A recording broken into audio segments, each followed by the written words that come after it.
Galvão, né, conhecido como Galvão, Luiz Galvão. Eu nasci em Juazeiro da Bahia e, assim, estudei agronomia, trabalhei com agrônomo há algum tempo, mas um dia eu não sou isso, não. Eu sou poesia, é arte. E aí eu estou vivendo esse tempo todo na arte aí, de música, teatro, cinema. Eu escrevi uma peça de teatro, tem um filme e tem um romance pronto para ser lançado no ano que vem. Tem um livro que está saindo pela editora Azul de São Paulo esse ano. O livro sobre o Novo Baiano melhorado, né? Porque eu tirei coisas que eu não estava gostando e botei outras e aumentei. Então é isso aí. Eu estou aqui à disposição de vocês é quem vão perguntar. Boa tarde. Tá uma alegria estar aqui mais uma vez em Vitória da Conquista com vocês. Achei muito bacana essa ideia do festival, que além de oferecer shows, oferece também esse tipo de situação mais informal em que a gente pode encontrar com o público de outra maneira, para bater papo e, enfim, se relacionar de um outro jeito do que aquele de palco e plateia. E uma alegria grande estar aqui do lado do Galvão, de quem eu sempre fui fã desde a adolescência, assim, quando eu ia nos shows dos Novos Baianos e amava aquilo. E me identifico muito com ele nessa história de transitar entre várias linguagens, a coisa de publicar livros de poesia e fazer canções, e, enfim, cinema e várias linguagens que ele transita, sempre tendo a palavra, eu acho o trabalho com a palavra como eixo. E então eu acho que a gente tem já uma tradição ou uma linhagem assim de poetas que também trabalham com canção no Brasil, desde Vinícius de Moraes, passando por Torquato Neto, Paulo Leminski, o Ali Salomão, Antônio Cícero. O Galvão, eu acho que é um desses grandes poetas dessa linhagem que transita entre esses territórios. Eu me sinto muito feliz de poder estar aqui nesse bate-papo junto com ele. Então é isso, acho que mais do que eu falar sobre o meu trabalho, ou o Galvão também falar sobre o trabalho dele, o mais interessante é a gente partir logo para o bate-papo, responder as perguntas de vocês. Então, vamos aí, né? A gente tinha combinado as perguntas por escrito para a gente dar uma dinâmica aqui, para aproveitar mais o tempo, né? Então, estamos aguardando aqui as perguntas por escrito. E enquanto não chega a primeira, posso fazer a primeira provocação? Eu sei que muitas coisas unem o Arnaldo e o Galvão, música, literatura, poesia, mas tem um símbolo aí no meio desses dois aí, que é Acabou Chorare, né, que foi regravado por Arnaldo e que é uma música fundamental dos Novos Baianos. Eu queria ouvir de vocês dois aí a experiência de vocês em relação a Acabou Chorare, né? A experiência do compositor e a experiência também do Arnaldo em relação a ter regravado e tal. Acabou Chorare, para mim, é assim uma música muito importante, uma letra que eu fiz muito importante para mim, porque ela me tirou da cadeia. Eu fui preso porque estava com essas ondas aí de maluca dos anos 70, e o juiz falou: você fuma maconha? Eu disse: não bebo, não jogo, não fumo, não tenho vício nenhum, sou poeta desde menino. Quer dizer, tinha que dizer isso, né? Eu ia dizer: eu fumo. Aí ele disse: então, se você é poeta, diga um poema seu aí. Rapaz, todos os poemas meus vieram na minha cabeça naquele segundo ali, assim. Aí, Preta Pretinha, enquanto eu corria, assim eu ia. Eu disse: corria, ele vai dizer: corria de quê? Da polícia? Aí eu disse: acabou chorar. Acabou chorar por quê? Porque não tem maconha? Aí, besta é tu, por quê? Porque não fuma maconha? Tudo ele vai achar. Aí eu disse: não, mas acabou chorar, realmente não vai ter, não. Ele está coisa com essa aí, mas não vai pegar, não. Aí você acabou chorar, aí recitei. Acabou chorar. Segundo filho: mas você não entrou nessa maconha que é boa. Eu sou poeta desde menino, ele está absolvido. Então, ela tem essa coisa para mim, quer dizer, ela me tirou de uma situação difícil. E, assim, uma vez, eu tenho uma ligação muito forte com a abelha. Se aparecer uma abelha aqui, eu botar a mão, até hoje ela sentou. Pode ser que não sente agora aqui, mas decepcione, mas ela senta. Aí a abelha veio, eu botei a mão, ela sentou. Aí tinha um cara barbudo. Barbudo era um cara que ele era empresário do Novo Baiano, mas ele era maluco. Aí você vê que o barbudo era maluco, que o cara chegou assim, ele disse, eu vim ali com o barbudo, aí a polícia parou ele e disse, documento. Ele disse, documento? Vocês não se emendam, rapaz? Esqueceram que há 2000 anos atrás vocês me crucificaram? Vou procurar bandido que é melhor. Deixa Jesus ir, deixa Jesus ir. Barbudo era esse cara, né? Aí eu olhei assim, achei que Barbudo estava com inveja, porque a abelha tinha pousado em minha mão. Eu disse, não, Barbudo, ela pousa em você também, ela sentou aqui. Aí então vamos dar abelha, vamos dar mel para ela. Aí a abelha foi embora. Aí isso foi à tarde em Botafogo. Quando foi à noite, em Leblon, eu fui lá na Leblon, na casa de um cara, cheguei lá, aí veio uma abelha, ela sentou. Eu disse, essa abelha já esteve comigo hoje. Aí o pessoal ficou achando assim que eu era doido. Aí eu liguei para João Gilberto e contei para ele, né? Contei para ele. Aí ele disse, interessante, eu estou aqui com Capinã, e Capinã está falando, nós estamos passando sobre a abelha. Capinã disse, a abelha faz mel para a gente. E ele disse, ainda faz zum. Aí eu disse, eu posso usar esse zum numa música que eu vou fazer? Ele disse, pode. Aí o zum faz zum e mel.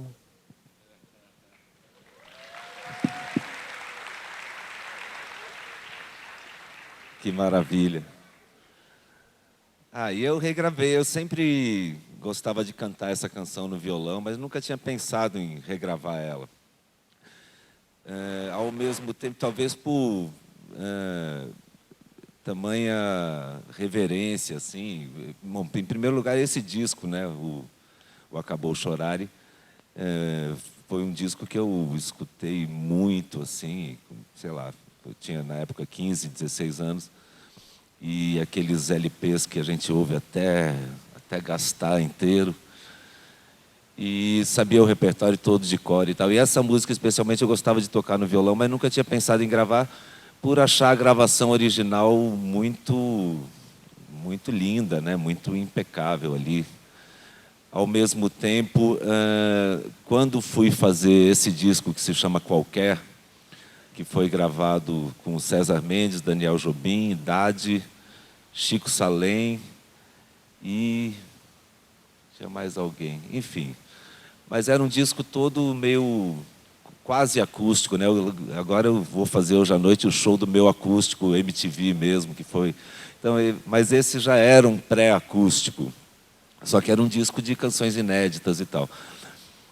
E aí eu quis incluir essa canção porque achei que ela cabia muito bem com o resto do repertório e com a sonoridade. Agora, o grande desafio era fazer uma leitura dela que inserisse algum grau, né, de novidade e, ao mesmo tempo, que tivesse alguma diferença com a gravação original dos Novos Baianos, mas, ao mesmo tempo, fosse,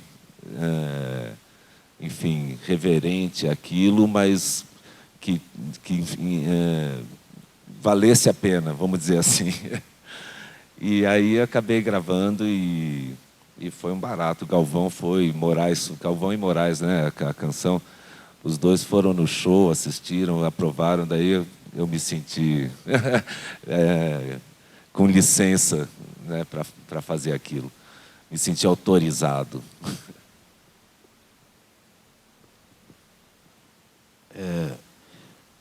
Eu fazer uma pequena provocação, só uma brincadeira, Arnaldo, que uma das suas músicas fala que o começo foi o silêncio.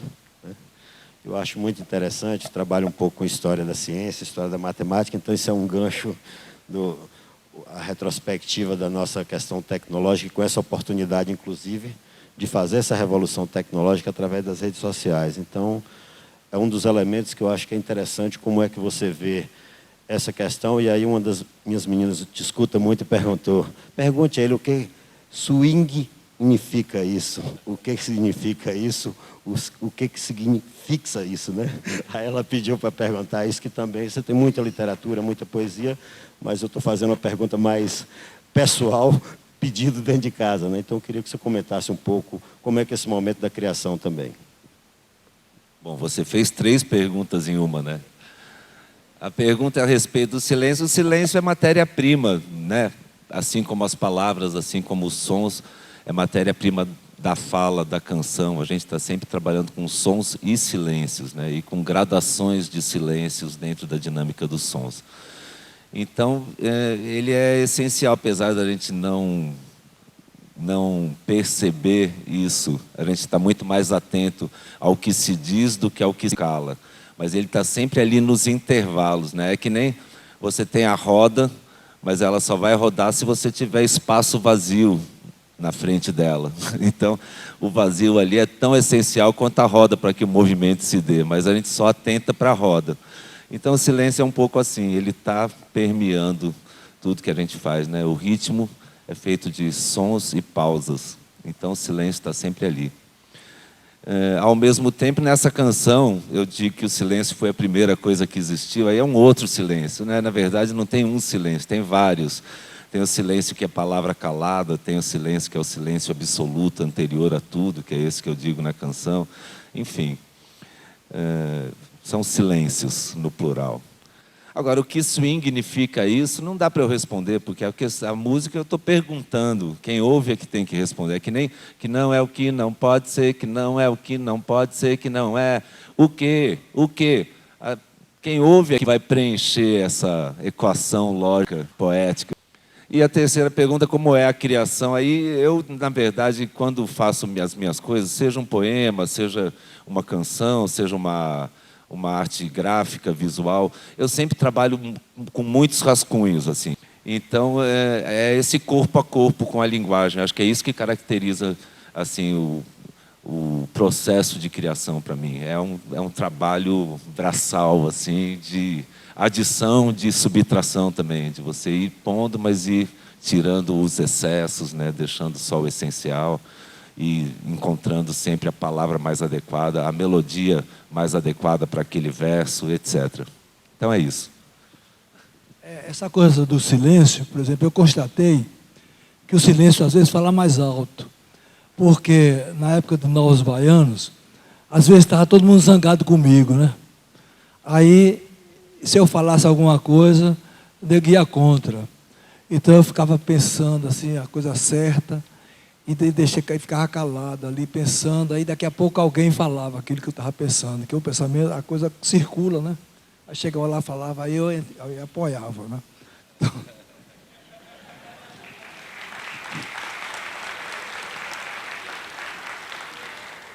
Então... Já vou avisando aqui que vai ser impossível ler todas as perguntas, já era previsto isso. Então a gente vai tentando fazer uma triagem aqui, ver, né, juntar uma pergunta na outra e tal.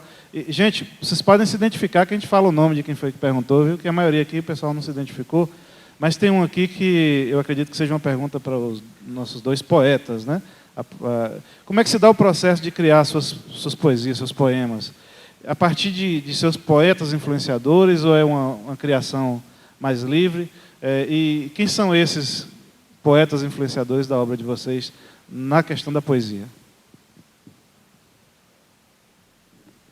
Eu acho que todo mundo tem as coisas que influenciam, que nutrem de impulsos, né? Isso é uma expressão do Ezra Pound, que é um poeta que eu admiro, que ele dizia: a função da literatura é nutrir de impulsos. E a gente sempre está recebendo coisas e misturando aquilo com as vivências, né? Eu sempre vi assim, a poesia ou qualquer forma de arte não como algo que vá falar da vida ou representar a vida, mas sim como uma experiência de vida, tanto como criador, como também como ouvinte, receptor, leitor. E as influências, eu nunca gosto dessa pergunta assim, de dizer quais exatamente foram as influências, porque são muitas, eu sempre acabo dizendo os poetas que eu me lembro na hora, e acaba deixando lacunas talvez tão essenciais. Depois eu volto e falo, pô, não falei daquele autor. Mas claro que eu posso dizer aqui vários poetas que me influenciaram, como Gregório de Matos, como Augusto de Campos, como Carlos Drummond de Andrade, como João Cabral de Melo Neto, como Oswaldo de Andrade, Haroldo de Campos, Décio Pinhatari, Wally Salomão, Paulo Leminski, Galvão, Caetano Veloso, enfim, isso é uma lista enorme. Isso para ficar entre os brasileiros, né? Sousandrade, quem mais? É muita coisa. Manuel Bandeira, tem isso misturando as épocas, é claro. Agora, eu acho que o grande barato é a gente transformar essas informações em experiência de vida, porque aí não é uma influência que você vai querer fazer que parecido com aquilo, nem nada disso.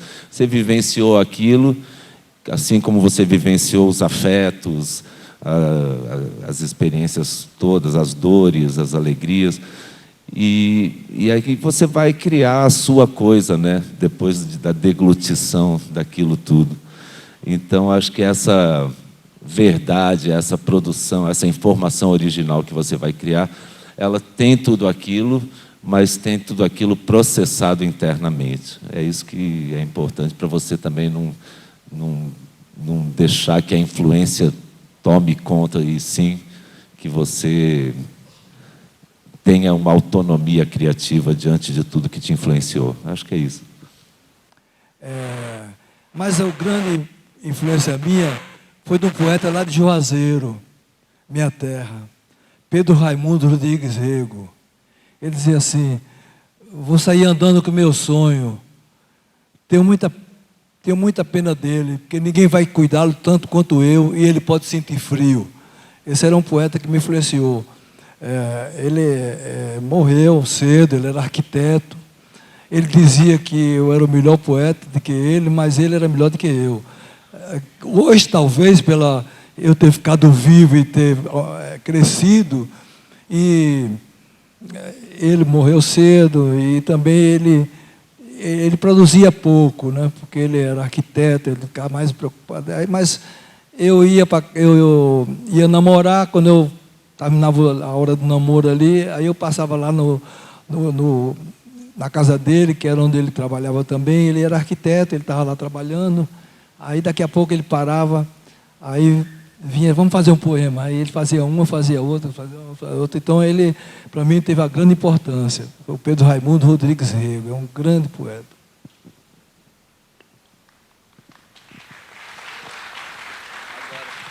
Agora tem uma coisa também, essa coisa das influências, eu acho que aí as linguagens se cruzam, porque às vezes uma canção que você ouve é mais inspiradora de um poema que você faz do que um outro poema. Às vezes um filme que você assiste vai alimentar uma ideia de uma canção que você faz, e assim essas coisas estão sempre em comunicação.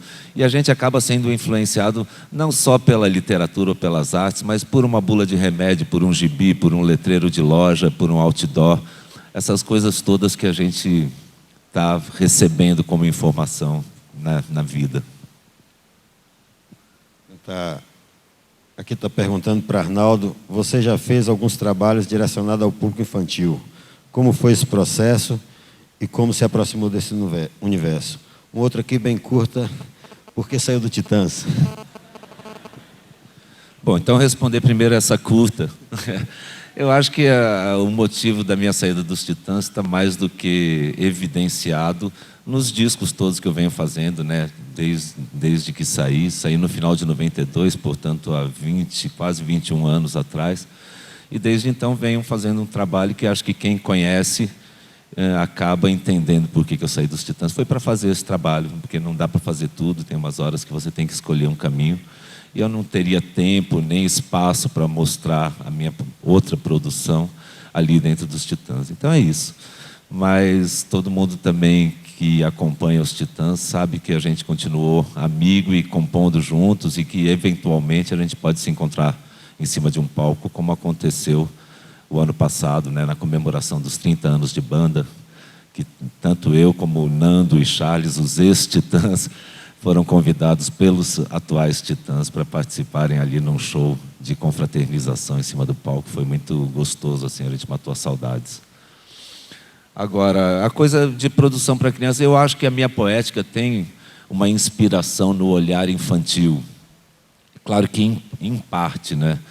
Mas toda essa coisa da descoberta do mundo, um olhar muito virgem que faz associações inusitadas, analogias entre as coisas, que acaba revelando coisas que são evidentes, mas que se a gente está com o olhar muito acostumado, acaba não reparando, e a criança, como tem um olhar ainda muito virgem, ressalta essas coisas. Então, acho que a convivência com os meus filhos deu muitos elementos inspiradores para a minha poesia nesse sentido. Agora, fazer especialmente para a criança, todas as coisas que eu fiz nessa direção foi sempre a convite de alguma... Nunca tive uma iniciativa, vou fazer um livro para criança, ou uma canção. É sempre um convite que acaba me mobilizando.